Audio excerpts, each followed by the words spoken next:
누가복음 19장 41절서부터 48절까지.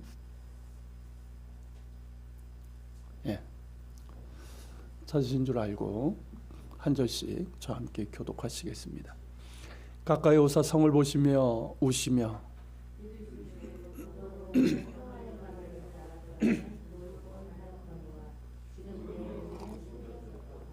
날이 이를지라 내 원수들이 토둔을 쌓고 너를 둘러 사면으로 가두고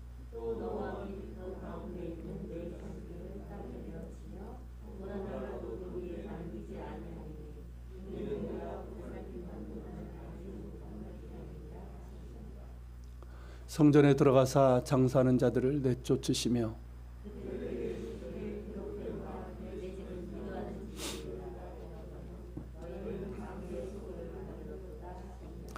예수께서 날마다 성전에서 가르치시니 대제사장들과 서기관들과 백성의 지도자들이 그를 죽이려고 꾀하되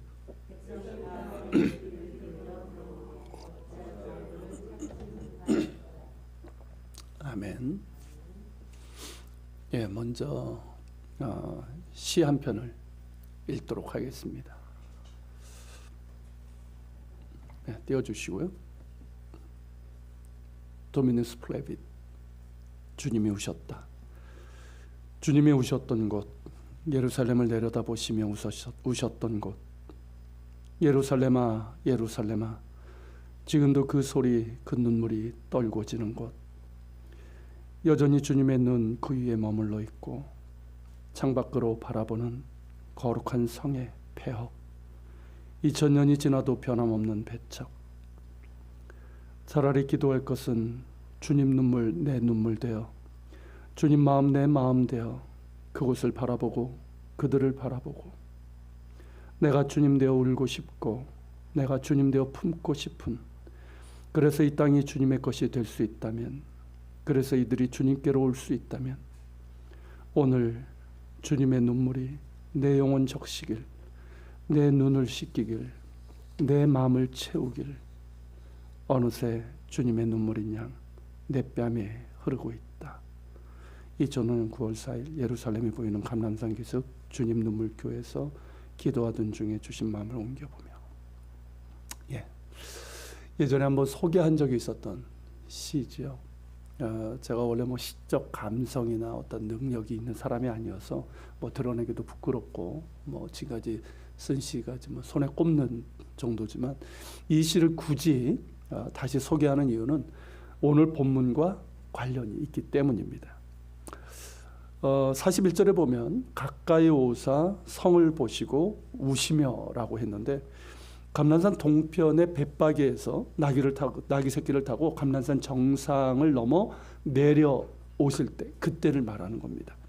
감람산 정상에 오르면 예루살렘 전경이 정말 파노라마처럼 펼쳐지고, 산을 이제 내려가면 이제 성문으로 이제 들어가게 됩니다. 성으로 이어지는 거죠.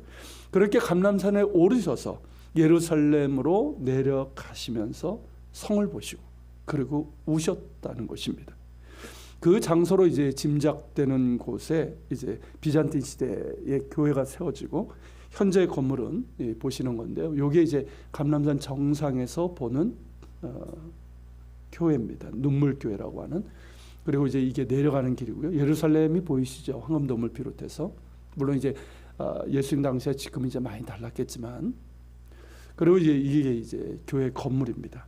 이 건물은 1954년에 이탈리아 건축가 안토니아 발루치가 잘 보시면 이게 눈물을 형상화한 거예요. 눈물을 형상화해서 만든 그런 건축물입니다. 그 이름도 이제 도미누스 플레빗, 라틴어인데 주님이 우셨다, 주님께서 우셨다라는 뜻이에요. 그래서 한국 사람들은 보통 눈물교회 혹은 주님 눈물교회라고 그렇게 부릅니다. 그리고 이제 이 교회 안에 들어가면 이게 이제 제단 정면에서 찍은 거예요. 저렇게 이제 스테인글라스 유리가 있는데, 저 제단에 있는 십자가와 정확하게 겹치는 게, 사람들이 이제 황금돔하고 겹치는 줄 아는데, 정면에서 보면 십자가 겹치는 데가 어디냐면, 예수님께서 십자가에 매달리시고 또 고난당하시고 그리고 이제 부활하신 그곳에 세워진 성묘교회, 골고다죠. 그것과 이제 겹칩니다. 이 교회를 이제 건축한 이제 안토니아 발루치가 굉장히 이제 성경을 고증하고 굉장히 묵상을 하면서 굉장히 잘 건축한 그런 건물입니다.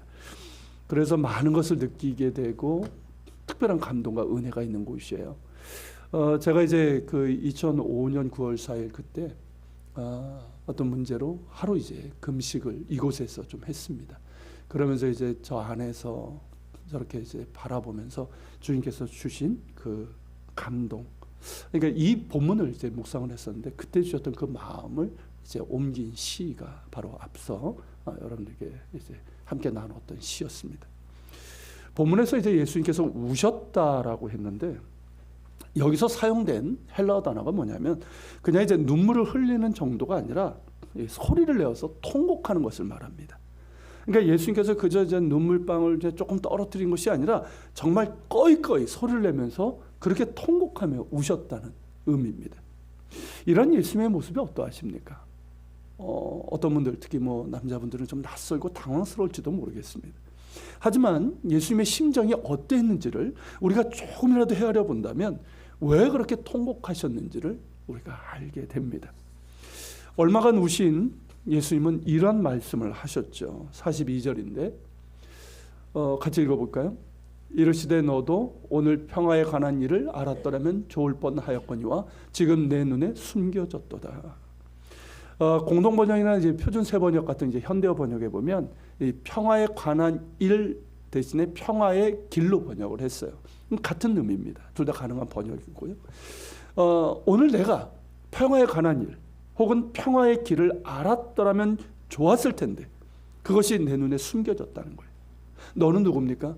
뭐 이스라엘이고 지금은 이제 예루살렘이겠죠. 내 눈에 숨겨졌다는 것은 내가 그 길을 보지 못하고 있다는 거예요. 그 눈이 가려져서 보질 못하고 있다는 것입니다. 그렇다면 평화에 관한 일, 이 평화의 길은 무엇을 말씀하시는 걸까요? 사람들은 평화를 원합니다. 이스라엘 사람들은 더더욱 그랬어요. 뭐 그들의 역사도 그러하고 우리하고 비슷하거든요. 수많은 전쟁과 핍박이 있었고, 그리고 이제 예루살렘이라는 이 도시의 이름만 해도 그렇습니다. 예루살렘, 평화의 도시라는 뜻이에요. 그리고 이제 랍비 문헌에 보면 예루살렘을 어떻게 번역을 했냐면 내가 평화를 볼 것이다. 그게 가능합니다. 이제 문자 형태로 보면 그렇게 해석을 하고 있어요. 그만큼 평화를 원했고 평화를 보길 원했습니다. 그런데 정작 참된 평화가 왔을 때 그들은 보질 못했어요. 그 평화에 관한 일이 무엇인지를 깨닫지 못했고 평화의 길은 무엇인지를 보질 못했어요. 여러분, 평화에 관한 일이 무엇입니까? 평화의 길이 무엇입니까? 하나님의 평화예요. 하나님과 죄인된 우리가 화해하는 그 길입니다. 로마서 3장 9절서부터 18절에서 바울이 말하고 있는 것처럼 죄 아래 있는 사람에게는 평화가 없습니다. 그가 유대인이든 이방인이든 죄 아래 있는 사람에게는 평화가 없어요. 그러니까 평화를 말하고 평화를 찾지만 참된 평화의 길이 무엇인지를 모릅니다. 그러니까 어떻습니까? 값싼 평화, 속임수에 불과한 그런 거짓 평화를 찾고 그것을 속는 거죠. 인간 종교가 찾는 평화, 뭐 이렇게 뭐 참선을 하고 뭐 이러잖아요. 그래서 어떤 마음의 안정, 이런 것들, 그리고 돈이 주는 평화, 쾌락과 권력이 주는 그런 평화, 이런 것들을 찾는 것이죠. 아시겠지만 그것은 참된 평화가 아닙니다. 속임수예요. 거짓이고 금방 사라지고 마는 값싼 평화입니다. 결코 채워지질 않아요. 이를 로마서 3장 23절서부터 26절에서는 이렇게 말씀하고 있습니다. 같이 읽겠습니다. 모든 사람이 죄를 범하였음에 하나님의 영광이 이르지 못하더니 그리스도 예수 안에 있는 성령으로 말미암아 하나님의 은혜로 값없이 의롭다 하심을 얻은 자 되었느니라. 이 예수를 하나님이 그의 피로써 믿음으로 말미암는 화목 제물로 세우셨으니 이는 하나님께서 길이 참으시는 중에 지은 죄를 간과하심으로 자기의 의로우심을 나타내려 하심이니 곧 이때 자기의 의로우심을 나타내사 자기도 의로우시며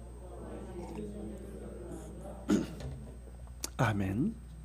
자, 모든 사람이 죄를 범하였으면 하나님의 영광이 이르지 못하더니, 달리 말하면 뭡니까? 하나님의 평화에 이르지 못한다는 것이에요.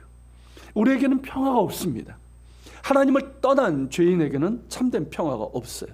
아무리 평화를 찾으려고 해도 평화의 길을 알지 못합니다. 오직 하나님께만 평화가 있습니다. 죄인이 그 평화를 누릴 수 있는 방법은 하나님과 화해하는 길밖에 없는 거예요. 그래서 화목제물로 세우신 분이 바로 예수 그리스도십니다. 하나님의 본체신 예수님께서 사람이 되어 우리 가운데 오셨고 십자가에 달려 죽으심으로 친히 화목제물이 되셨습니다. 화목제물이 되신 예수 그리스도를 구주로 영접하고 믿을 때 우리는 죄 용서받고 구원받아 하나님의 평화에 이르게 됩니다.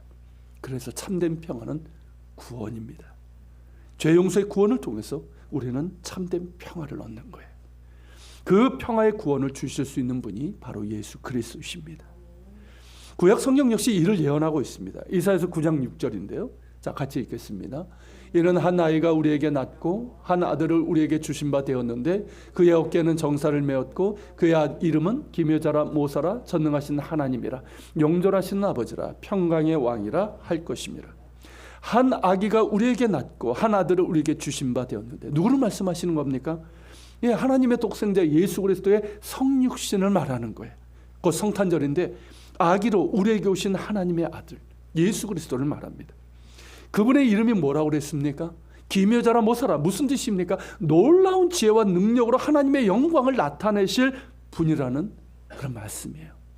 그대로 이루어졌죠. 그리고 그분은 전능하신 하나님이고 영존하신 아버지라고 말합니다. 즉 사람이 되신 하나님이라는 거예요.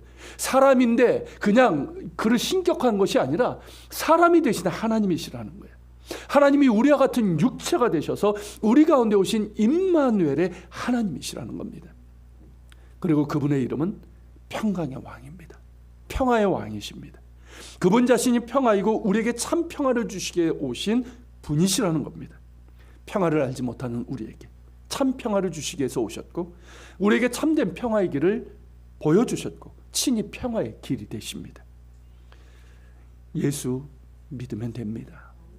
나의 죄를 회개하고 예수님을 나의 구주로 영접하여 믿을 때 예수님 안에 있는 평화가 우리 가운데 임하게 됩니다. 예수님 안에서 우리는 하나님과 화목하게 되고 참된 평화를 누리게 됩니다.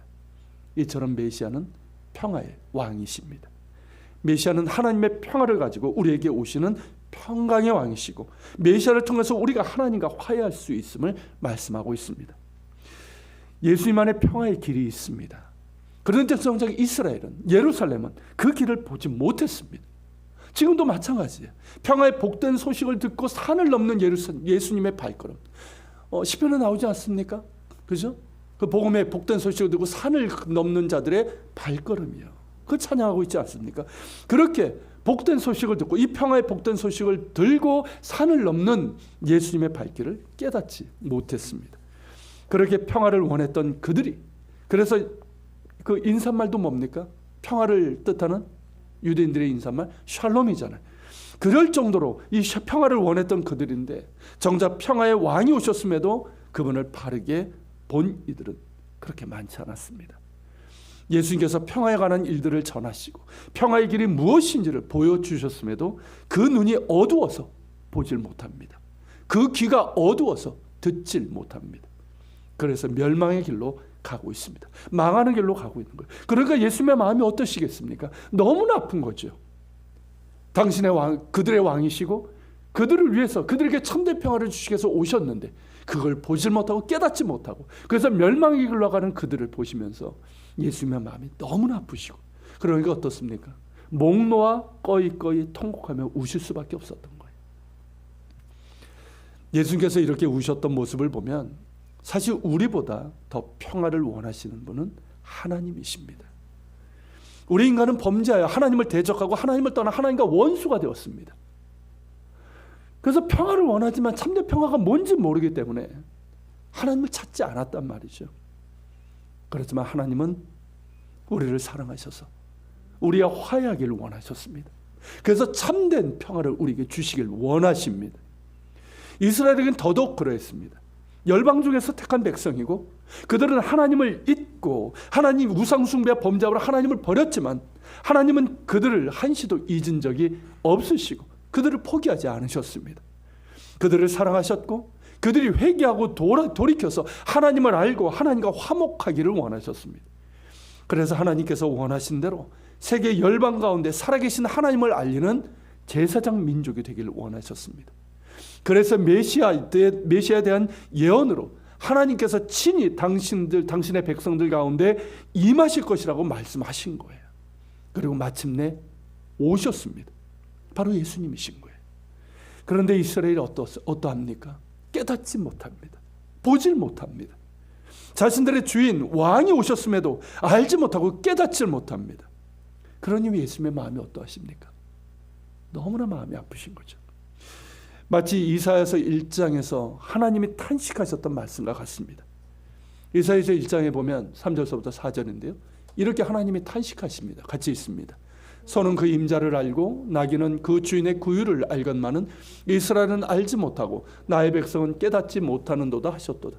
슬프다 범죄한 나라여, 허물진 백성이여, 행악의 종자여, 행위가 부패한 자식이로다.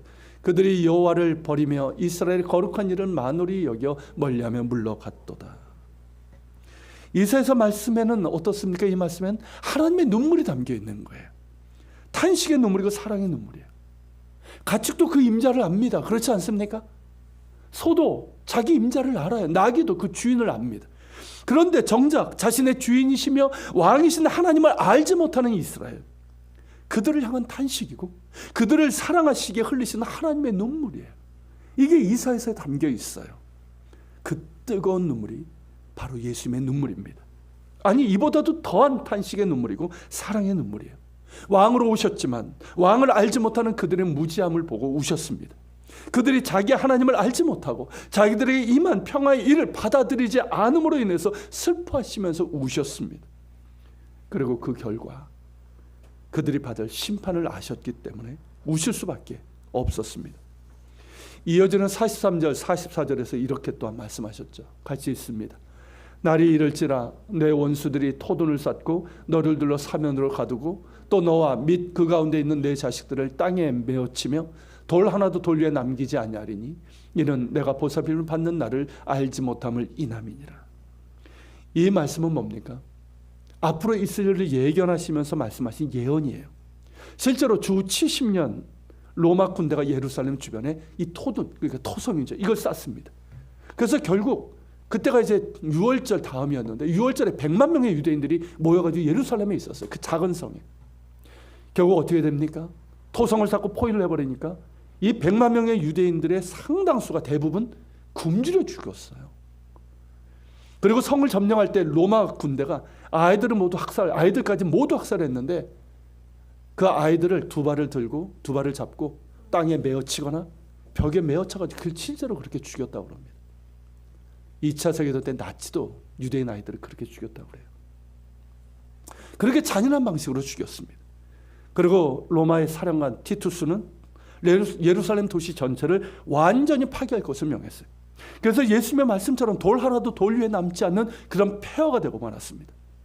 이 모든 과정이 그 당시에 이제 유대인 역사가인 요세푸스의 기록에 생생하게 남아 있고요. 지금도 예루살렘에 가면 그 흔적을 우리가 볼 수 있습니다. 그들 앞에는 분명히 평화의 길이 있었어요.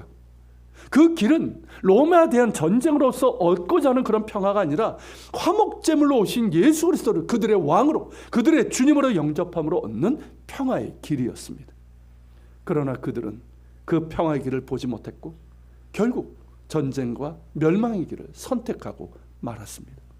바로 그러한 참담한 미래를 보시는 예수님께서 이로 인해서 아파하시면서 통곡하지 않을 수 없었던 거예요.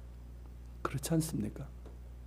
우리도 그래요. 누군가 우리 가족이든 누구든 정말 영혼권에서 이렇게 기도하다 보면 이런 모습이 보입니다. 참담한 미래가 보인단 말이죠. 그러면 어떻게 됩니까? 정말 우리 가운데 뜨거운 눈물이 흐를 수밖에 없어요. 통곡하면서 기도할 수밖에 없는 거예요. 우리가 이럴진데 예수님께서 어떠하시겠습니까? 당신의 백성이고 그 백성이 당신을 거부하는 가운데 결국 파멸의 길을 가고 있는데 마치 부모가 그 길로 가면 죽는 게 뻔해요. 그래서 이 길로 가야 돼. 이게 생명의 길이에요.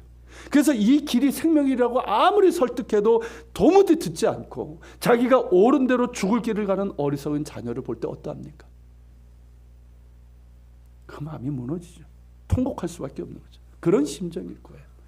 여러분 44절 끝부분에 보면 이는 내가 보살핌을 받는 날을 알지 못함을 인함이라고 되어 있어요. 내가 보살핌을 받는 날, 이걸 직역을 하면 뭐냐면 네가 방문받는 때라는 뜻이에요. 무슨 뜻입니까? 하나님의 방문을 받는 때를 의미하는 거예요. 즉 하나님이 너를 찾아오실 그때를 얘기하는 거예요. 자, 하나님이 찾아오실 때 어떻게 됩니까? 어떨 때 평화가 임합니까? 그분을 영접해야죠. 하나님께서 임하실 때, 하나님을 영접할 때 우리 가운데 평화가 임하는 거예요. 하나님이신 예수님께서 그들에게 찾아오셨지만 그들은 그때를 알지 못하고 심지어 거부했습니다. 결국 그로 인해서 파멸의 길을 가게 된 것입니다. 이어지는 소위 성전 정화 사건도 마찬가지예요. 같은 맥락이에요. 여러분, 평화의 도시 예루살렘에 평화가 없었고 참 평화의 길이신 예수님을 보지 못함으로 결국 평화를 얻지 못했던 것처럼 성전 역시 그러했습니다. 여러분, 성전은 어떤 곳입니까? 하나님의 임재와 영광이 임하는 곳 아닙니까? 그러나 그 당시에는 하나님의 임재와 영광이 떠났습니다. 예수님께서 성전 정화를 하시면서 뭐라고 말씀하셨습니까? 기록된 바 내 집은 기도하는 집이 되리라 하였거늘 너희는 강도의 소굴을 만들었다. 이렇게 책망하신 게 바로 그 뜻이에요. 거룩하신 하나님의 임재와 영광이 임하는 곳이 성전이라면 당연히 어떻게 됩니까? 그에 합당한 거룩하고 성결한 마음과 모습으로 임해야 되는데 제사장들은 성전을 자신들의 권력의 기반으로 삼았어요. 그리고 그 권력을 유지하기 위해서, 권력을 유지하려면 뭐가 필요합니까? 정치 자금이 필요하죠.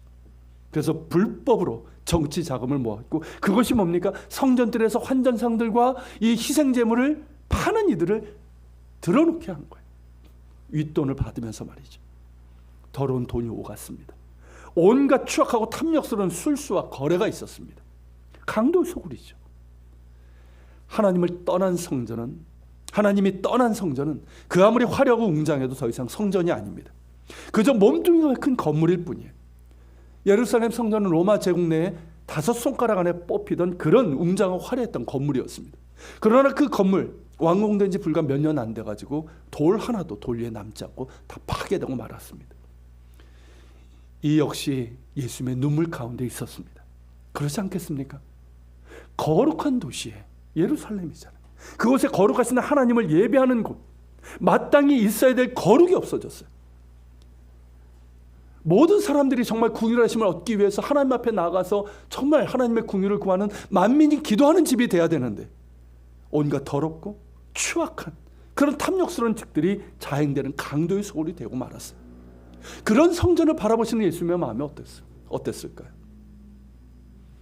마음이 정말 찢어지게 아프고 막 통곡할 수밖에 없는 그런 마음이었던 것이죠. 여러분, 이 마음이 느껴지십니까? 이 성전 정화 사건, 이 사건을 이제 설교 본문으로 택할 때 오늘날 많은 설교자들이 한국교회 이야기를 하게 됩니다. 마치 한국교회 모습을 보는 것과 같다는 것이죠. 물론 전부는 아닙니다. 뭐 전부를 그렇게 매도할 이유는 없습니다. 그렇지만 부인할 수 없는 것도 사실입니다. 하나님께서 정말 한국교회는 놀라운 은혜를 주셨어요. 기독교 역사상 이렇게 단기간 내 부흥된 그런 나라의 교회가 없습니다. 그런데 그 은혜와 부흥을 어느 순간 내 것으로 만들었죠. 자신들의 것으로 만들고 크기와 규모에 경쟁하며 그것을 자랑했던 한국교회였습니다. 지금도 여기저기에서 부끄럽고 마음 아픈 일들이 일어나고 있습니다. 주님의 진노하심이 한국교회를 향할까 두렵지만 그보다 먼저 우리는 한국교회를 바라보시면서 아파하시고 탄식하시는 주님의 마음으로 한국교회를 봐야 되고 주님의 눈물로 봐야 될 줄로 믿습니다. 우리가 주님의 그 마음과 그 눈물을 볼 수 있다면 우리의 마음도 어떨까요? 주님의 마음에 대해서 아파하며 탄식할 수밖에 없을 거예요. 그렇지 않습니까? 그냥 비난만 안 되면 우리는 교회 밖에 있는 사람하고 다를 게 없어요. 그런데 주님께서 당신의 몸 아닙니까? 그런 한국교회를 보실 때 얼마나 아파하실지 그 마음을 우리가 조금이라도 헤아린다면 우리 역시 한국교회를 보며 기도할 때마다 아파하며 기도할 수밖에 없는 거예요. 한국교회를 보시면서 우시는 주님의 그 눈물을 우리가 기억한다면 한국교회를 위해서 기도할 때도 눈물로 우리가 기도할 수밖에 없는 것이죠. 지금 코로나 상황으로 이 상황을 보면서 많은 교회들이 힘든 것이 사실입니다. 그러지만 한편으로는 제대로 볼 수 있고 돌이킬 수 있는 기회라고 생각을 합니다. 커다란 교회당을 짓고 그 교회당에 교인들이 가득 찬 것을 보면서 참 후퇴하고 자랑해하고 그러면서 마음이 높아졌던 그 모습이 지금 이제 어쩔 수 없이 강제로 몇십 명, 지금은 20명 내에 앉아 있어야 되지 않습니까? 우리는 그래도 그죠? 그 큰 교회당에서 불과 20명 안쪽의 사람들, 그 상황을 보면서 조바심 내고 안달을 낼 것이 아니라 하나님의 임재가 있는 교회가 무엇인지, 정말 주님이 주인 되시는 교회가 무엇인지, 주님이 기뻐하시는 교회란 과연 어떤 교회를 말하는 것인지를 볼 수 있는 그 눈이 열리기를 소망합니다. 그래서 회개하고 돌이킬 수 있다면 코로나는 하나님께서 한국교회에 주신 기회이고 은혜가 될 수 있을 것입니다. 그렇게 될 수 있기를 소망합니다. 그리고 우리 모든 사람들이 평화에 관한 일을 알 수 있기를 바라고 평화의 길을 볼 수 있기를 소망합니다. 앞서 말씀드린 것처럼 죄 아래 있는 자에게는 평화가 없습니다. 아무리 평화를 찾아도 참된 평화의 길을 알지 못합니다. 참된 평화의 길은 예수님 안에 있습니다. 이사야서 53장 5절에 이렇게 말씀하고 있죠. 같이 읽겠습니다. 그가 찔림은 우리의 허물 때문이요 그가 상함은 우리의 죄악 때문이라. 그가 징계를 받음으로 우리는 평화를 누리고 그가 채찍에 맞음으로 우리는 나음을 받았도다. 예수님께서 이 땅에 오신 이유는 우리에게 평화를 주시기 위해서요. 예수님께서 십자가의 고난을 당하신 이유는 우리에게 참된 평화를 주시기 위해서입니다. 예수님께서 찔리심은 나의 허물 때문이고 그가 상함은 나의 죄악 때문입니다. 예수님께서 십자가 고난을 받음으로 내가 평화를 누리게 되고 주님께서 채찍에 맞으심으로 내가 나음을 받았습니다. 그러기에 에베소서 2장 14절에서 그는 우리의 화평이신지라 이렇게 말씀하고 있는 거예요. 예수님은 우리의 화평이십니다. 우리의 평화십니다.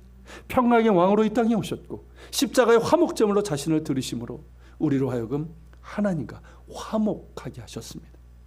또한 서로 원수되었던 유대인과 이방인들이, 이건 상징적이죠. 유대인과 이방인뿐만 아니라 모든 사람들이 그렇다는 거예요. 서로 원수되었던 이들이 십자가 사랑 가운데서 한 사람을 지어서, 한 세 사람을 지어서 화목하게 하시는 분이심을 또한 증언하고 있습니다.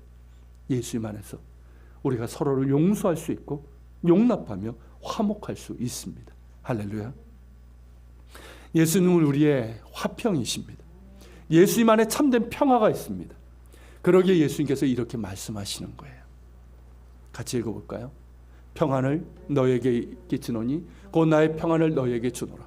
내가 너에게 주는 것은 세상이 주는 것과 같지 아니하리라. 너희는 마음에 근심하지도 말고 두려워하지도 말라. 예수님께서 주시는 평안은 어떻습니까? 세상이 주는 것과 다르다는 거예요. 그 차원 자체가 달라요. 거짓 평화가 아니에요. 속임수가 아니에요. 값싼 평화가 아니에요. 하늘의 평화이고 진정한 평화입니다.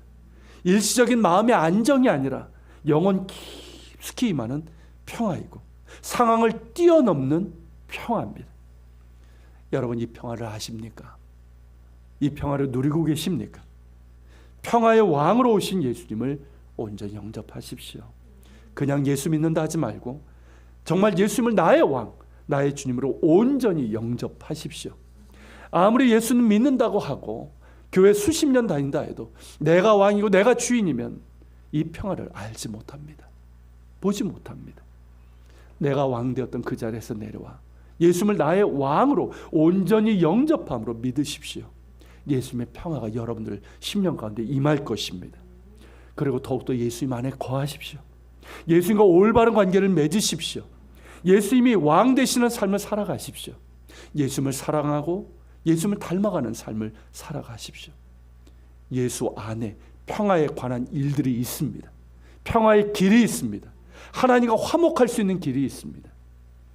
우리는 그 일을 아는 사람들이고 그 길을 보는 사람들입니다. 할렐루야. 계속해서 그 일을 알아가기를 힘쓰시고 그 길로 갈 수 있는 여러분 되시기를 축복합니다.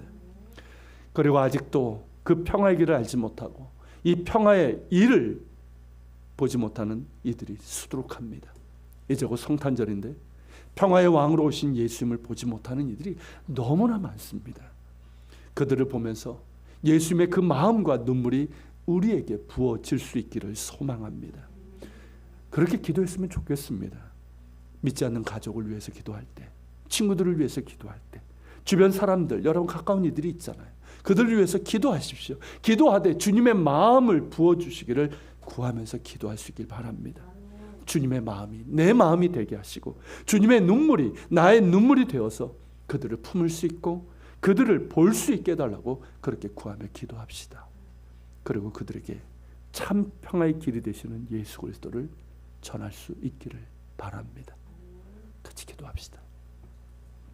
오늘 말씀을 기억하면서 기도합시다. 주님, 평화를 말하고 평화를 원하지만 참 평화에 관한 일들을 깨닫지 못하고 평화의 길을 보지 못함으로 인하여 결국 멸망의 길로 갔던 예루살렘, 그 예루살렘을 보시면서 통곡하며 우실 수밖에 없었던 예수님, 그 마음을 우리에게 부어 주시옵소서. 주님의 그 눈물을 우리에게 부어 주시옵소서. 우리 역시 하나님, 가족을 위해, 친구를 위해서, 또 주변에 있는 이들을 위해서 기도할 때 주님 그 마음을 부어주시고 주님의 눈물이 내 눈물 되어 그들을 위해서 기도할 수 있도록 도와주옵소서. 그리고 주님, 더욱더 평화의 길이 되시는 예수님과 동행하길 원합니다. 평화에 관한 일들을 더 알아가기를 힘쓰길 원합니다. 그래서 우리가 정말 참된 평화, 하늘의 평화요, 상황을 뛰어넘는 평화요, 우리 영혼 깊은 곳에서부터 샘솟듯이 나오는 우리 주님의 평화를 누리며 살아갈 수 있도록 도와주시옵소서. 같이 기도하며 주님 앞에 나아갑시다.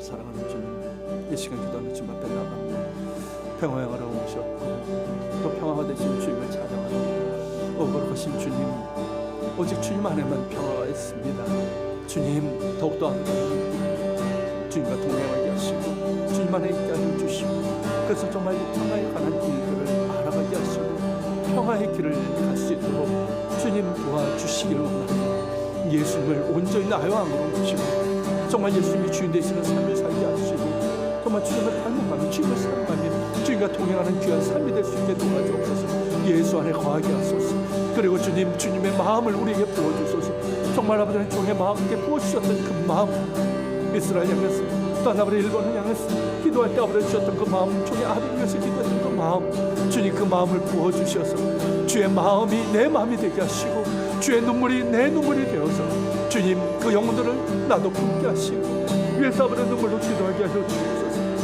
주님, 그 눈물, 그 마음으로 우리가 기도하게 하시고 그런 가운데 주님 그들도 평화의 길을, 평화에 관한 일들을 볼 수 있도록, 깨달을 수 있도록 우리 주님을 영접할 수 있도록 주님 눈좀 내려주시기를 원합니다. 살아계신 주님 함께 하시고 저 인도하여 주시옵소서.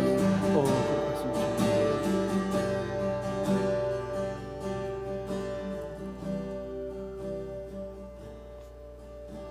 평화의 왕으로 오신 주님 감사합니다.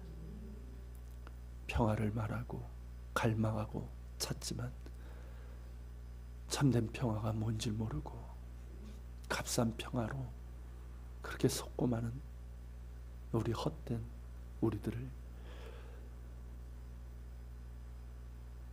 참된 평화의 길로 이끄시고 평화에 관한 일을 보게 하신 주님 감사를 드립니다. 더욱더 예수님 안에 거하게 하여 주옵소서. 그저 예수 믿는다 하지 않게 하시고 교회 다니지 얼마 됐다 하지 않게 하시고 정말 예수님이 나의 왕이요 나의 주인 되시는 그런 온전한 믿음으로 거듭나게 하여 주시옵소서. 예수님과 동행하길 원합니다. 예수님께 내 모든 것을 맡기길 원합니다. 내 마음이 흔들릴 때도 주님께 내려놓고 맡길 때 주님 참된 평화를 주십니다. 그리고 주님과 동행하게 하옵소서. 주님을 사랑하게 하옵소서. 주님을 닮게 하여 주시옵소서. 그런 가운데 계속해서 평화에 관한 일을 알게 하시고 주님의 길을 가게 하여 주옵소서. 또한 주님의 마음을 부어주시길 원합니다. 우리의 하나님 밋밋한 마음 가운데 주의 마음을 부어 주시옵소서. 우리의 메마른 눈에 주의 눈물을 부어 주시옵소서. 그래서 우리의 가족을 위해서 기도할 때, 우리의 가까운 이들을 위해서 기도할 때, 혹은 이스라엘과 어느 민족을 위해서 정말 기도할 때 그들을 보시면서 아파하시는 주님의 마음이, 또 그들을 보시면서 우시는 주님의 눈물이 우리의 마음과 우리의 눈을 적시길 원합니다. 그래서 주님이 품으셨던 것처럼 우리도 품고 기도하게 하시고 눈물로 기도하게 하시고, 그런 가운데 주님 그들도 평화에 관한 일을 볼 수 있도록 은총 내려 주시옵소서. 주님 또한 주님 앞에 예물을 드립니다. 10의 1조를 주님 앞에 드리고 또 감사 예물을 드립니다. 주일 예물과 또 선교 예물, 기도 예물, 섬김 예물도 주께 드립니다. 주님 흠양하여 주옵소서.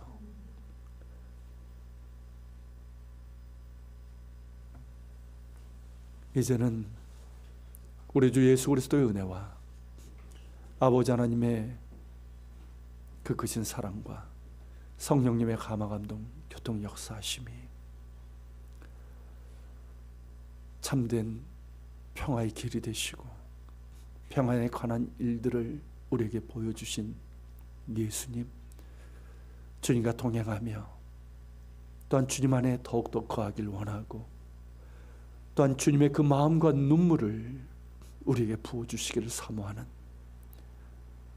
우리 사랑하는 예한교회 지체들 머리 위에, 이들의 삶의 자리 위에 함께 하시기를, 또한 예한교회와 이 땅에 있는 교회들, 조국 대한민국과 북한 땅 이스라엘 땅에 세계 곳곳에서 복음을 전하는 선교사들과 박해 지역에 있는 그리스도인들 머리 위에 함께 하시기를 간절히 축원하옵나이다.